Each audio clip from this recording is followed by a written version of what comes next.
يلّي باقدر أأكد لكم إياه إنه رح بتكون من أطيب التغميسات يلّي عملتوها بحياتكن، كرمال هيك بانصحكم تحضروا الفيديو للآخر لتشوفوا كيف عملناها لإنه النكهات مع بعض بياخدوا العقل على قد منّن طيبين.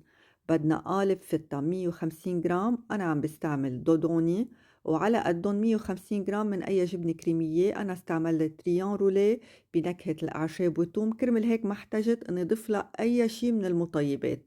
الكتير من زيت الزيتون ومنهرسن مع بعض بمقلاية فيها كمان شوية زيت زيتون، منقلي البندورة الكرزية لدقيقتين مش أكتر، بنرجع منضيف الحبق الأخضر، الزيتون المفقع، وبالآخر منطفي بخلي البلسمك الكتير طيب. أنا عم بستعمل دوم مارسيلو وصارت جاهزة عنا. منبلش نحضر الصحن تبعنا، منحط خلطة الجبنة وفوقها خلطة البندورة ولا أشهى من هيك، وأنا باحب آكلها مع توست بنينة كتير بتطلع طيبة.